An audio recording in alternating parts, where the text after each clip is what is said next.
Sign x is equal to 1/2। Equation में equal to होगा ये इक्वेशन है। बोले सर इक्वल टू तो यहां भी होता है।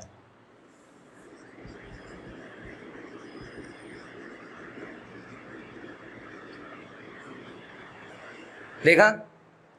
बोले सर वो भी तो इक्वेशन है, वहां भी तो इक्वल टू लगा हुआ है।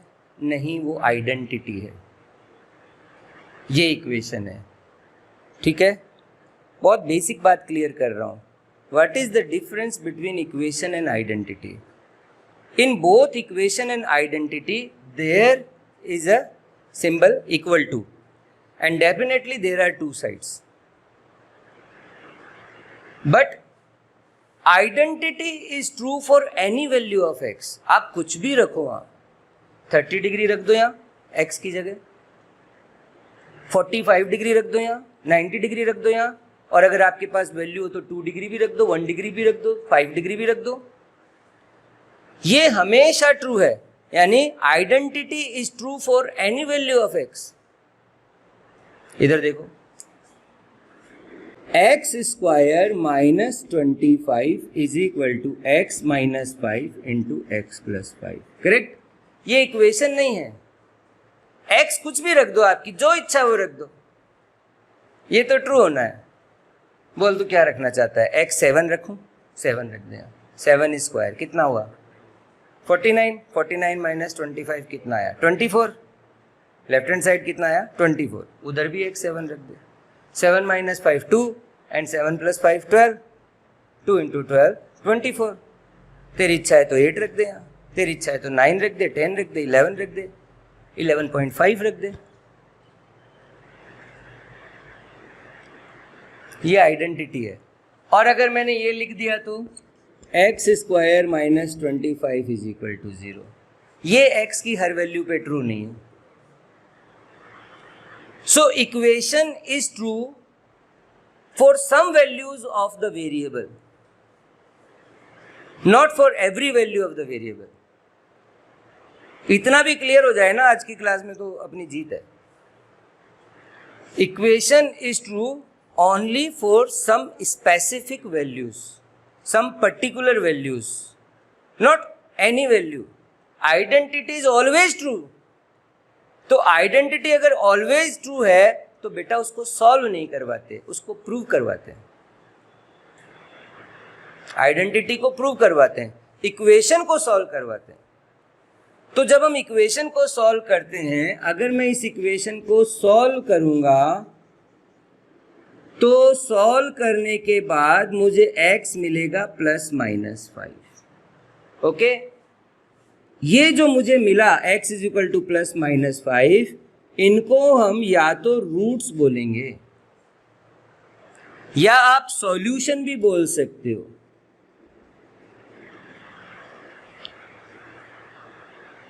ठीक है, तो इक्वेशन को जब हम सॉल्व करते हैं तो हमें रूट्स मिलते हैं या सॉल्यूशन मिलते हैं। इसको भी सॉल्व करेंगे तो हमें रूट्स मिलेंगे। Now come to the trigonometric equation. Identity और इक्वेशन में फ़र्क तो समझ में आया होगा। पहले तो आप इक्वेशन देख लो, मैं इसको सॉल्व भी करूँगा। Sine x is equal to half. सबसे पहले ये देखो कि साइन एक्स का वैल्यू पॉजिटिव है कि नेगेटिव है? पॉजिटिव है।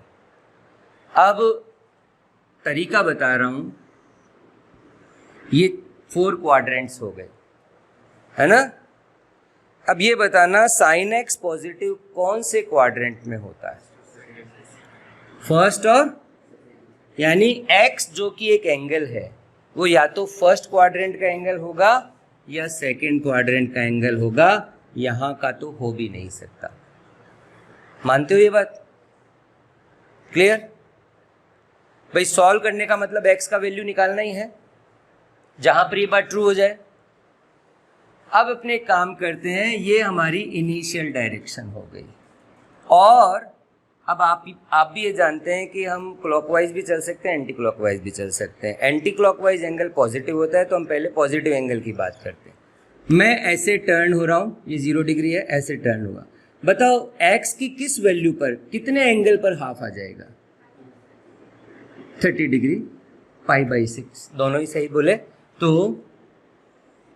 ये बेटा 30 डिग्री है, आप इसको पाई बाई 6 भी बोल सकते हो रेडियन में।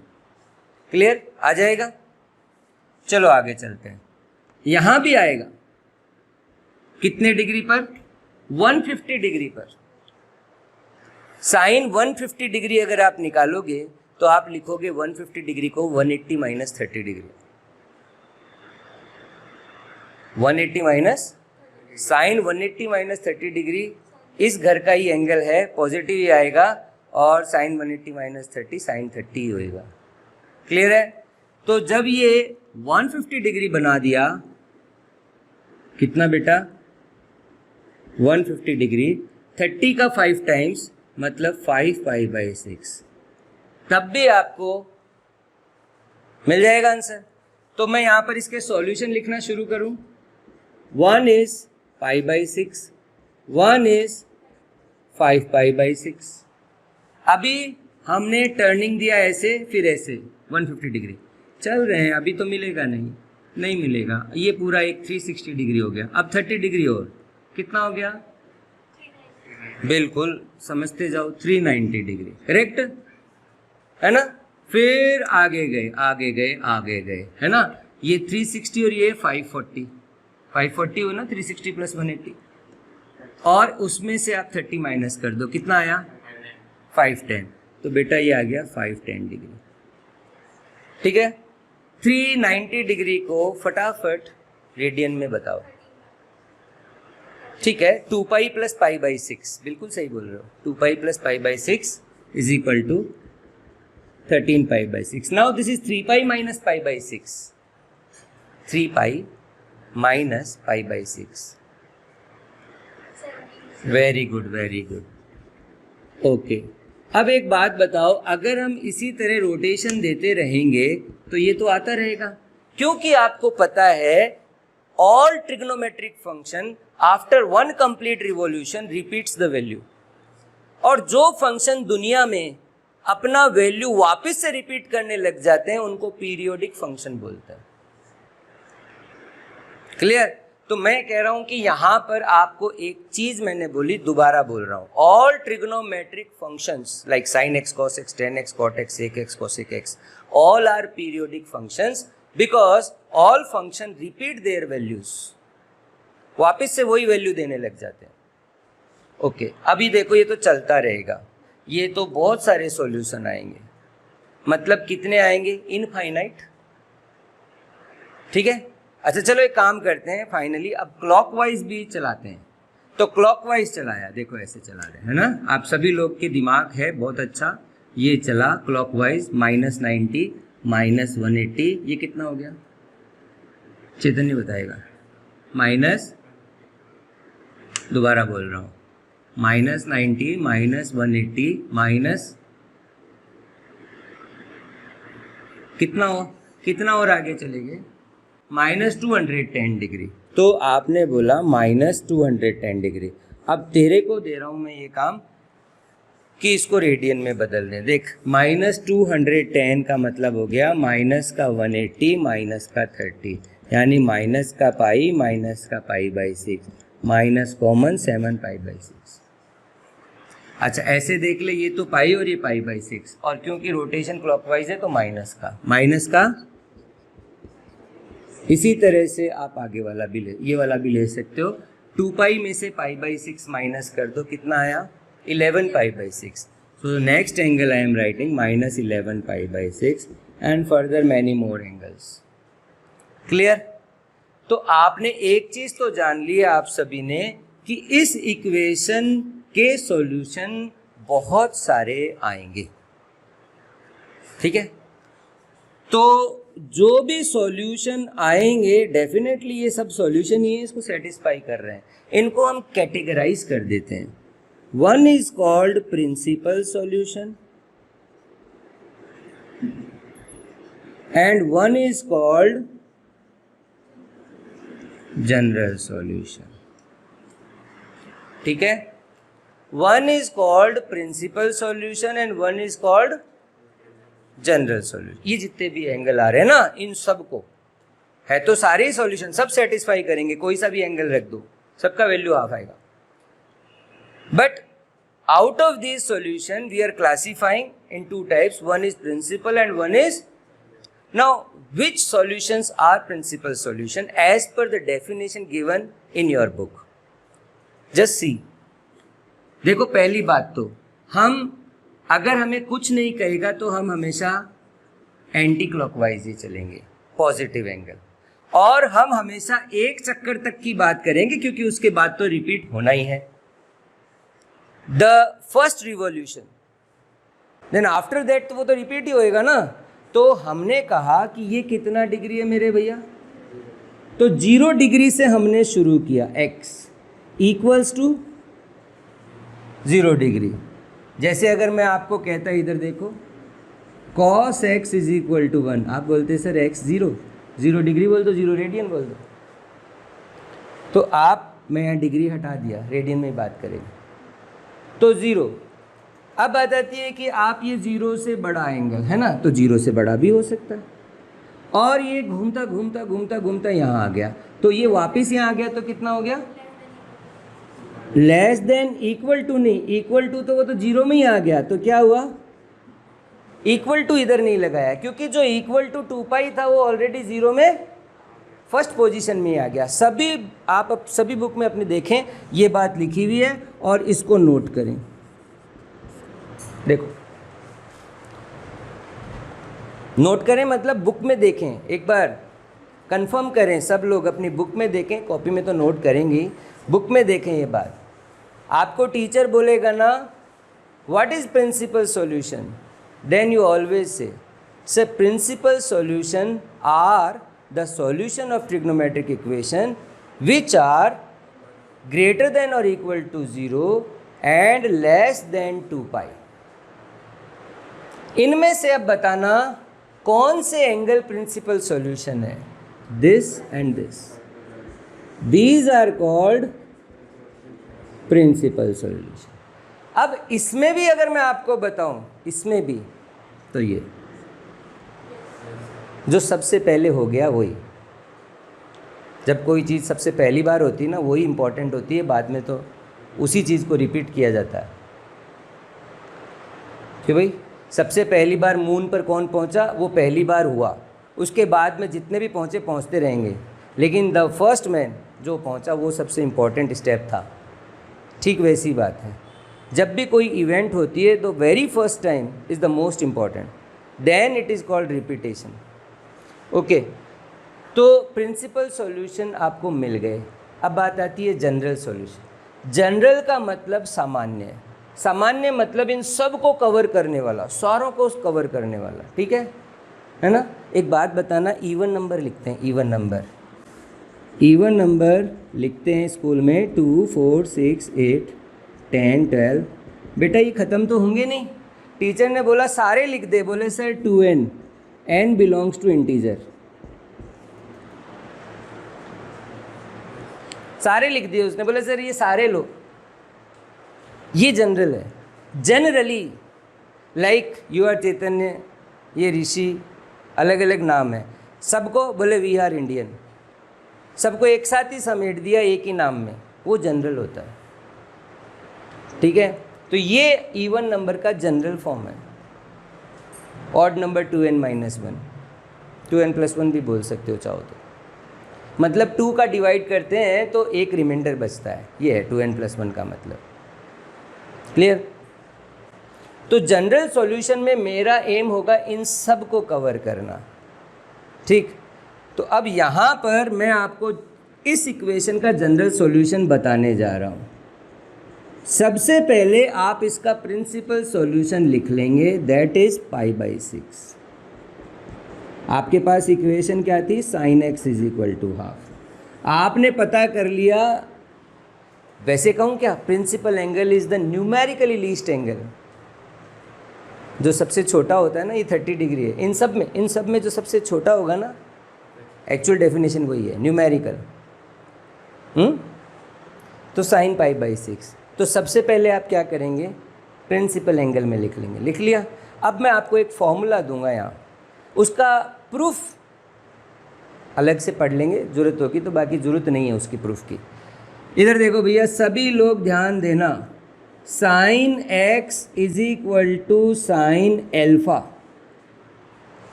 कुछ भी लिख दो, वहाँ थीटा लिख दो, कुछ भी।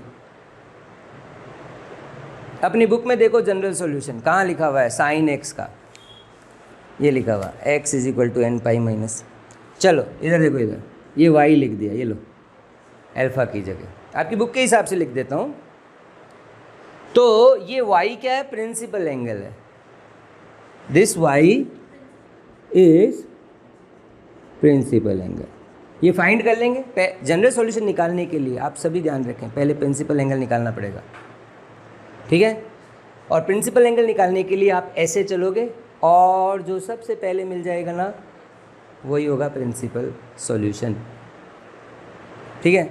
Sign x is equal to sine y, तो आप इसको याद करेंगे, x is equal to n pi plus minus 1 की पावर एन इंटू वाई। अब देखो ये फॉर्मूला मैं आपको बताता हूँ, इधर देखो, x is equal to n pi plus minus 1 की पावर n और y की जगह पाई बाई 6। n यहाँ पे क्या है, इंटीजर। n क्या है बेटा, आपकी जो इच्छा है रख लो, प्लस में रख लो, माइनस में रख लो, ये सारे आने शुरू हो जाएंगे। सबसे पहले मैंने इंटीजर रखा 0, चलो बेटा 0 रख लो, 0 पाई 0, माइनस 1 की पावर 0, किसी की भी पावर 0 1 होता है, तो हो गया 1 into pi by 6 is pi by 6, तो आपको मिल गया x is equal to pi by 6। चलो n बराबर 1 रखते हैं, नेक्स्ट इंटीजर 0 1 2 3, n बराबर 1 रखते हैं, ये हो गया 1 पाई यानी पाई, माइनस 1 की पावर 1 माइनस 1, तो minus 1 into pi by 6 minus pi by 6, तो pi minus x is equal to pi minus कितना आया, आ रहे हैं कि नहीं आपके पास, आ रहे हैं। चलो n इज इक्वल टू 2 रखो, n इज इक्वल टू 2 रखो, चलो n इज इक्वल टू 2 रख के बताओ, ये हो गया 2 पाई और वो माइनस 1 का square plus, so 2 pi plus pi by 6 13 pi by 6 आ गया। नेक्स्ट तो आपने कहा x is equal to 2 pi plus pi by 6 that is equal to 13 pi by 6। Now rest of the angles you can verify, x n is equal to 3 रख लो, चलो n is equal to minus 1 रखते हैं, है ना, 0 1 2 रखा ना, तो आपको ही पता है इंटीजर क्या होता है, 0 1 2 3 माइनस 1 माइनस 2 माइनस 3, है ना, तो अपने n is equal to minus 1 रखते हैं, चलो रखो minus 1, minus pi x is equal to minus pi, minus 1 की पावर माइनस 1, अगर माइनस 1 की ऑड पावर होती है ना, चाहे प्लस या माइनस में, तो माइनस 1 ही आता है, माइनस 1 की इवन पावर होती है ना प्लस या माइनस में, तो प्लस 1 आता है। क्लियर, तो माइनस 1 की पावर माइनस 1 बेटा माइनस 1 ही आएगी, माइनस 1 की पावर माइनस 1, उसको नीचे ले जाओ plus 1, 1 upon minus 1 it is minus 1। मैंने कहा माइनस 1 की ऑड पावर पहले पढ़ा होगा आपने, हमेशा माइनस 1 ही आएगी, तो यहाँ पे आपने माइनस 1 की पावर माइनस 1 रखा, तो माइनस पाई बाई 6, माइनस ले लिया कॉमन, माइनस का 7, अब क्या हुआ, आपको ये वाले एंगल मिलने शुरू हो गए। अब आपने इस एक एग्जाम्पल को समझ लिया, एग्जाम्पल 1 को समझ लिया, हाँ, मतलब आपको एक चीज़ पता चल गई, और वो ये कि ये जनरल सॉल्यूशन होता है, प्रिंसिपल सॉल्यूशन क्या होता है, ठीक है। अब मैं आपको नेक्स्ट दे रहा हूँ, आप प्रिंसिपल निकाल लो, जनरल का भी फॉर्मूला देता हूँ। Next is cos x is equal to half, cos x is equal to half, that is our second example. Now first you have to see cos x is positive, मैं आपको negative भी दे सकता था, उसकी tension नहीं है यहाँ पे बात। cos x is positive, तो आपको ये देखना होगा कि cos पॉजिटिव कहाँ कहाँ होता है, यहाँ होता है और यहाँ होता है, यहाँ पर नहीं आने वाला। अब आप ऐसे चलना शुरू करोगे और एक रोटेशन तक ही चलना है, 0 से 2 पाई तक। अब ये देख लो कि कॉस हाफ कब मिलता है, 60 डिग्री पे। तो ये हो गया 60 डिग्री, दैट इज़ π/3। अब आप 60 डिग्री कॉस पे फ़र्क नहीं पड़ता ना, ऐसे चलो ये इधर भी कर दो आप, यहाँ भी मिलेगा आपको, है। तो ये तो था 60, और ये देखो इधर 360 में से 60 माइनस कर दो, 300 डिग्री, यानी 60 का 5 टाइम्स, 5 π/3, करेक्ट है। अभी आप बेटा इसके ऊपर भी जा सकते हो, 2π + π/3 रोटेशन लेके, तो आपको x का वैल्यू मिल गया π/3, 5 π/3 and many more angles which you can calculate.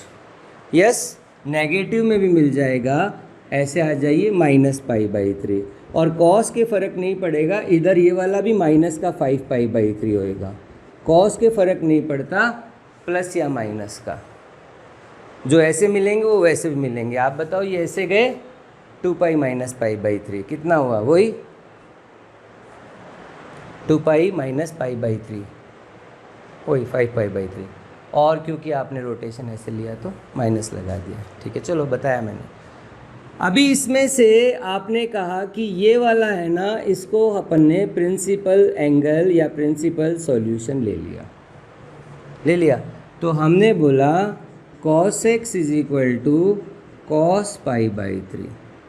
Principal solution अगर आपको पूछे तो आप ये दोनों ही बता देना जो 0 और 2π के बीच में। ये आपको पहले ही बोल रहा हूँ कि बुक में अगर प्रिंसिपल पूछे तो यहीं ख़त्म कर देना और बोल देना दीज टू एंगल्स, कौन से, π/3, x = π/3 and 5 π/3 are less than 2π greater than equal to 0, so these are principal angles. But we are going for general solution.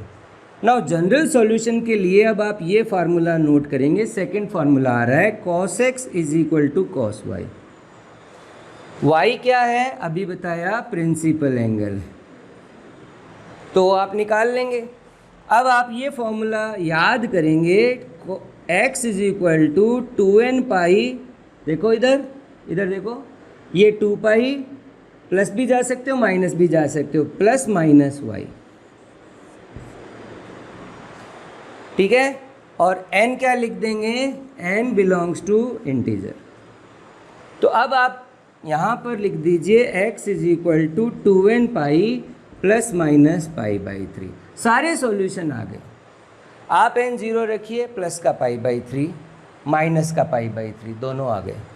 आप n 1 रखिए, 5 π/3 -1 पे, 1 पर तो वो आ जाएगा मान लो, और -1 पे ये आ जाएगा, ठीक है। मतलब आप रख के देख लीजिए वैल्यूज़ आने, -1 रखो, -2π प्लस π/3 कितना आया, -5 π/3।